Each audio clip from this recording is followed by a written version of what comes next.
My name is Chris, and today we have a YouTube first on deck. Welcome to the Vinyl Attack.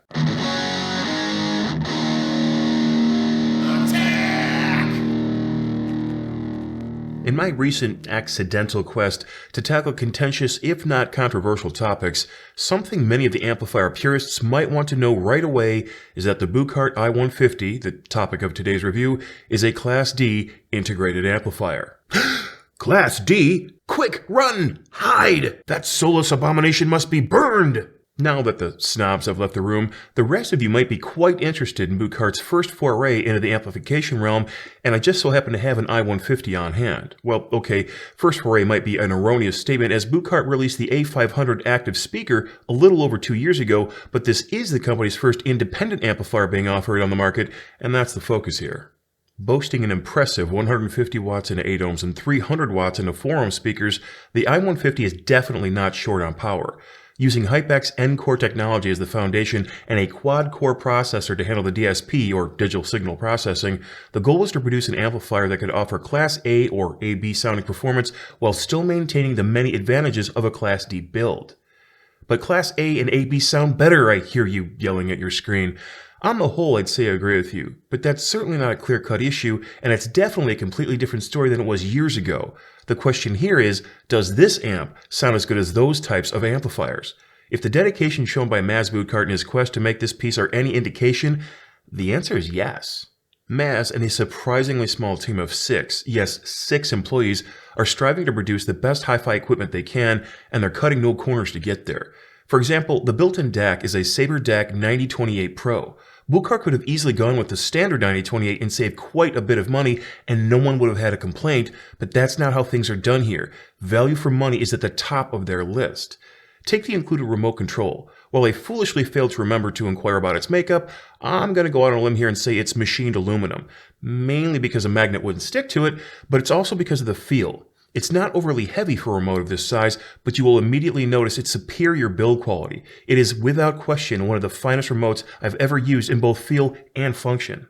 On it, you'll find your standard power, mute, volume, and input readings, and while the volume is intuitive to use, it also isn't clearly marked as such. The same goes for the input selector. For those, you can simply use the center control option of up and down for volume and left and right for the inputs. The OK button is pretty self-explanatory.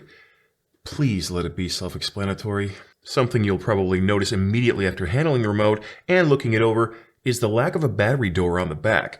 No cheap plastic sliding door, not even a nice matching metal door to open. No, for this particular piece, you'll need to use the included Allen wrench to remove the bottom of the remote to access the batteries. Personally, I quite like this, as it adds to the more simplistic Scandinavian design elements in use. It's clean front and back, and it's the little details like this that showcase the I150's value for the money you're spending. This goes hand in hand with the BUCHART philosophy of being more about the music than the money. But with all of the options that aren't clear to see with a simple glance on the outside, you'll want to make use of the available I150 app. In this app, you'll have access to the standard things like power, source, and volume, but you'll also have the ability to unleash the more hidden and powerful options like low-level enhancement and an extremely powerful EQ, and my favorite, room correction software. The low-level enhancement is sort of like the loudness control of old, but with more functionality. The major advantage of this, of course, is like a loudness control, you can adjust how the amp sounds when listening at lower volumes. The sounds we hear at these lower volumes change from our normal everyday listening. The lower end drops off and a lack of clarity arises in the upper and mid frequencies. By turning on the LLE and adjusting the slider to your needs, you can get great sonic performance without having to ruin your relationships with the people who live with you or your neighbors. The graphic EQ has a great deal of flexibility, so much so that I could dedicate an entire video just on its potential use. Things like the ability to adjust parametric EQ, low and high shelving, high pass decibels, and gain are the mainstays, but you can also save these into 3 separate presets. That all sounds simple enough, and it is at its heart, but the ability to fine-tune each of these parameters starts to make very clear the possibilities and opportunities to adjust your personal sound choices within. This is high-end stuff, but it's easy to hit reset and start again should you feel like you've made a wrong turn somewhere. Thankfully, BUCHART has a video that goes more in-depth with that, and I'll link to it below. What I'd like to talk about is the room correction. For a while now, this has been a bit of a hot topic because many purists say you should tune your room, not your system.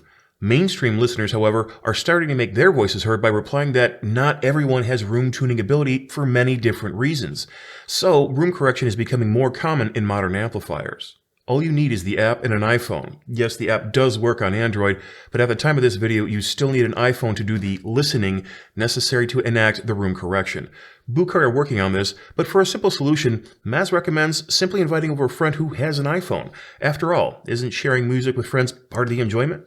From here, it's as easy as choosing the roll-off frequency of your speakers, which is the low end of their frequency measurements, hitting begin, and walking around continuously, staying 5 feet or more away from the amp until the 60-second timer has expired. Oh, and you wave your phone around like a bit of a madman that hasn't had enough coffee. That is to say, not too fast.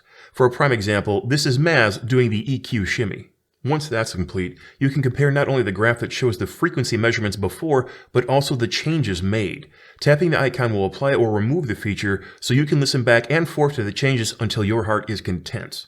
While the I150 is built to integrate your subwoofer seamlessly into the mix, I chose to run the room correction software without it and then adjust my sub independently to taste. There were a few different factors for this, but the main one was that I like to compare amps and speakers without additional components coloring the sound. More on how my sub sounded with the BUCHARTT later. These are more examples of shortcuts not taken with the I150, but let's talk about damping factor for a minute. Without going down a rabbit hole on the technicalities of the topic, essentially damping factor is the amplifier's ability to control speaker motion once the signal is stopped. That is to say, how quickly the amp can stop the speaker cone from moving once the music has stopped playing. Why would you want this? Well, in the low frequencies, for example, where damping factor has the most impact, this ability to control the speaker cone will give you the tight, punchy kick drum you want and rein in the muddy, boomy sounding bass that can ruin a soundstage. So, what amount of damping factor might you want? Well, firstly, there are a lot of elements that come into play when determining what the actual damping factor you'll get at home will be. The impedance of your speakers, the length of your speaker cable, the gauge of your speaker cable, and even the frequency being produced. But for this discussion, we're just going to use the rated number provided by the manufacturer. In this particular category, generally speaking, a larger number is better. Looking at the Rotel A11 Tribute I reviewed last year, its damping factor is rated at 140. Perhaps not what you would call a high number when you consider that the next model up, the A12, is rated at 220. But those amps are in a very different price bracket than the $3,000 asking price of the I150, even though they do sound great. So what about something that's a little more apples to apples? Taking a look at the Marantz Model 30, which retails for about $3,000, we find the damping factor increased to 500, a decent jump. Moving over to the Peachtree Nova 500, which sells for about the same money, we find a rating of 650, even better. But now we come to my Hagel H90, which is known for its inky black background, low noise, and incredibly high damping factor. What's its rating? 2,000. So, looking at the BUCHARTT, you can imagine my shock when I found out that the damping factor here was 4,500. Far beyond everything I've mentioned and more than double what the Hagel had. To even get close, you'd have to step up to their H190, which will cost you about $1,000 more than the BUCHARTT to get to that rating of 4,000. Now don't get me wrong, while a good damping factor is great to have, it's certainly far from the main concern you'll have when choosing an amp. Matter of factly, as the numbers increase, the performance does not slide directly in scale, so the BUCHARTT isn't twice as good as the Hagel. That being said, I was very impressed with how well the I150 rated in this category, and they don't even tout this ability. Just another little extra they're packing in for your money. Going beyond the simple numbers here though, how impressive the damping factor played with my subwoofer and the low end overall was what really struck me. The I150 just speaks to my SVS 3000 Micro in a way my Hagel can't. The sheer availability of depth and power were seemingly endless. There was more available range of use as I didn't need to boost the sub as much to get the volume levels that I wanted.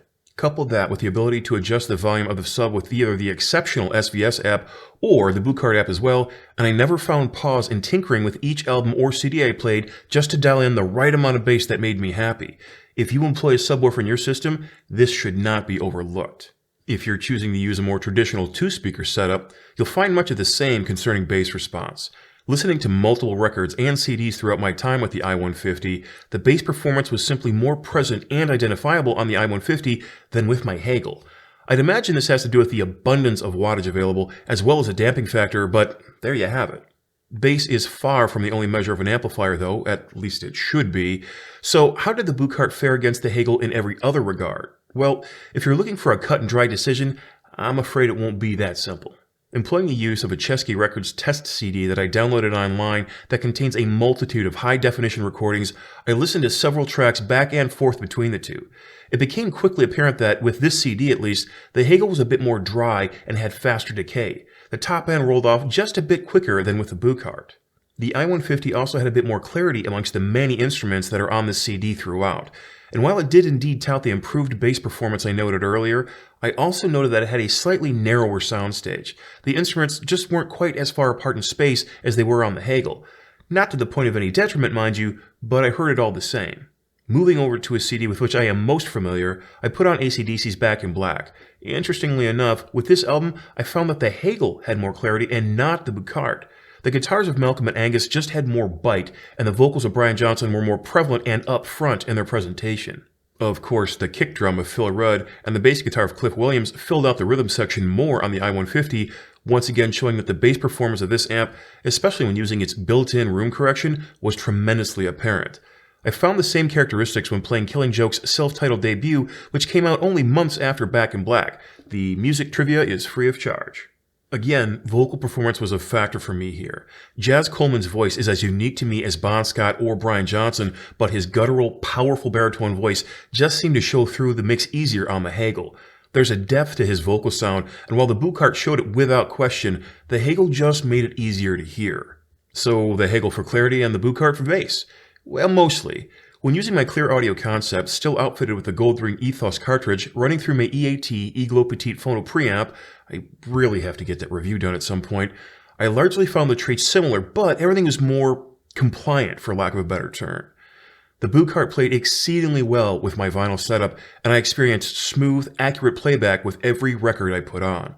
The imaging was laser-like in its accuracy, and it was effortless to listen to record after record using the aforementioned components. So, which is right for you?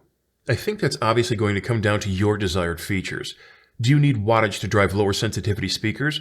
Would you like more energy efficiency with your amplifier? What about the ability to customize it until your eyes can't see straight? Do you like the numberless display or the app feature? How about the fantastic DAC that's built in? There are numerous considerations here, and you'll have a harder time finding things that you don't like. That being said, what didn't I care for as much with the BUCHART I150? In all honesty, which is what I always do, but whatever, everything that didn't gel with me was pretty superficial stuff. For example, the remote remembers your last volume setting. While some of you might like that, I, for one, started myself on a few different occasions when powering up and pressing play, gleefully finding that last night's party mode was still in full effect, with the amp anyway.